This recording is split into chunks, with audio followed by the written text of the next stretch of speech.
आगम ज्ञाता आगम पुरुष उपाध्याय प्रवर हिमाचल केसरी परम पूज्य श्री जितेंद्र मुनि जी महाराज साहब आदि ठाणे 6 चातुर्मास हेतु श्री रूपचंद एस जैन बिरादरी रजिस्टर्ड जगराव में विराजमान है। महाराज साहब ने प्रवचनों में क्या कुछ फरमाया, आइए सुनते हैं महाराज साहब के मुखारबिंद से। आदरणीय सेवा भावी श्री प्रशमित मुनि जी पाठ पर विराजमान कर्मठ योगिनी प्रवचन प्रभाविका महासाधि श्री सुनीता जी महाराज धर्म सभा में उपस्थित धर्मानुरागियों, सुशीलवती माताओं एवं बहनों, असीम पुण्यदय से भाग्योदय से आप सबको संतों का समागम और वीतरागवाणी श्रवण करने का सुअवसर प्राप्त हो रहा है।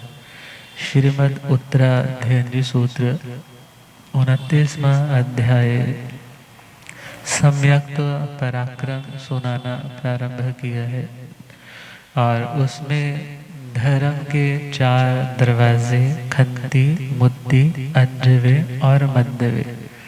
तो उसमें हम मार्दवता इस गुण का चिंतन करेंगे। प्रश्न पूछा गया, मद्द वयायणं भन्ते जीवे किम जने। हे भगवान, जिस आत्मा में मार्दवता का गुण आ जाता है, मार्दवता का मतलब कोमलता। मार्दवता का मतलब क्या है? कोमलता। और वो कोमलता जुबान की, हृदय की, व्यवहार की जहाँ आ जाती है तो जिंदगी में आत्मा के कैसे गुण पैदा हो जाते हैं।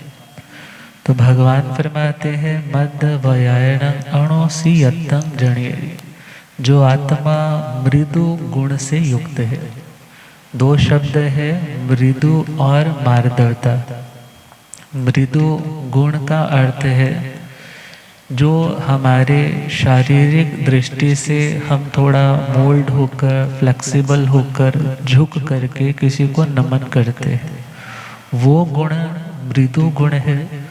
और मार्दवता का मतलब जब हम हृदय से किसी के प्रति डेडिकेटेड हो जाते हैं, समर्पित हो जाते हैं, जब हमारा हृदय झुक जाता है। तभी तो लिखने वाले ने लिखा है, सर झुकाने से नमाजें अदा नहीं होती। सर झुकाने से नमाजें अदा नहीं होती, दिल को झुकाना पड़ता है इबादत के लिए। वो डिवोशन, तुम्हारी वो भक्ति, तुम्हारी वो प्रेयर अभी अधूरी है, वो फल तुम्हें नहीं मिल पाएगा। तो मार्दवता का सिंपल सा सिनोनिम देखे तो अभिमान का त्याग करना। जहाँ अभिमान होगा वहाँ अकड़ होगी, और जहाँ पर मृदुता होगी वहाँ फ्लेक्सिबिलिटी होगी। वहाँ व्यक्ति एडजस्ट भी कर पाएगा, वहाँ व्यक्ति कॉम्प्रोमाइज़ भी कर पाएगा। वहाँ व्यक्ति एक स्पेस छोड़ेगा कि यदि कोई सामने वाला कोई हमारे बेनिफिट के लिए कोई हित शिक्षा देता है तो हम उसे रिसीव कर पाएंगे। और यदि ऑलरेडी ग्लास पानी का भरा हुआ है, उसमें और पानी डालोगे तो बाहर ही आएगा। ऐसे ही जो आत्मा अभिमान के दुर्गुण से मुक्त है और मृदुता के गुण से युक्त है, भगवान फरमाते हैं उस मार्दवता से व्यक्ति का अहंकार दूर होता है।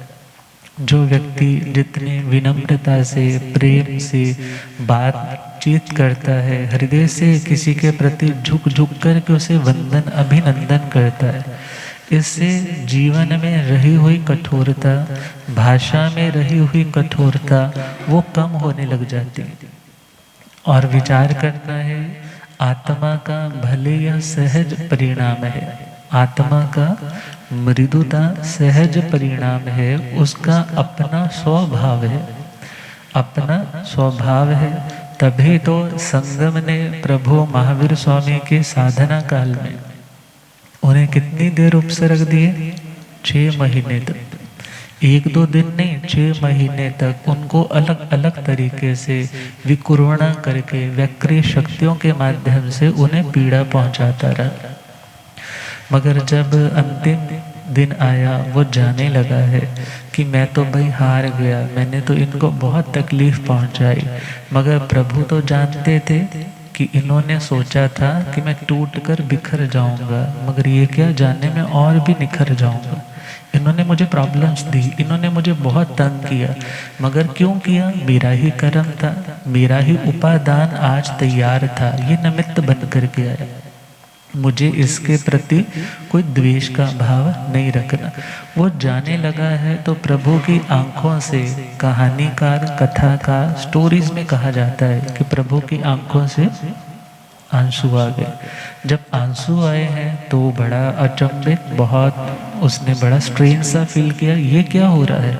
जब तक मैं दुख दे रहा था तब तक तो कभी आंखों में आंसू आए नहीं, और आज मैं आपको सब कुछ, सब तरह के दुखों से मुक्त करके जा रहा हूँ और आपकी आंखों से आंसू आ गए।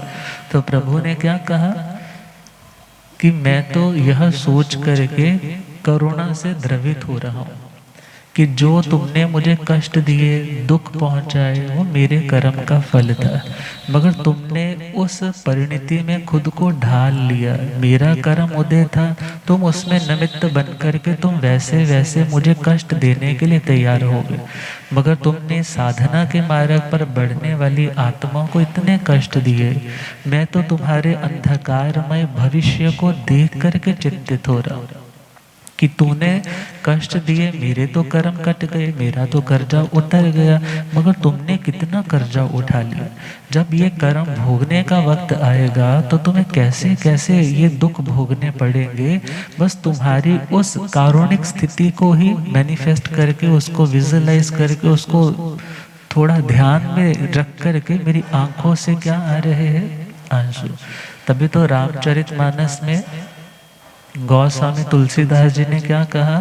संत हृदय नवनीत समान, संत हृदय नवनीत समाना, कहा कवि न पर कहे न जाना, निज परिताप द्रवै नवनीता, पर दुख द्रवे संत सुपुनीता। अर्थात संतों का हृदय इज इक्वल टू बटर, मक्खन की तरह। अब उन्होंने कहा कि कहा कवि न पर कहे न जाना, कवियों ने उपमा तो दे दी मगर कवियों को पूरी बात समझानी नहीं आई। उन्होंने इतना तो बोल दिया कि संतों का हृदय तो मक्खन की तरह कोमल होता है,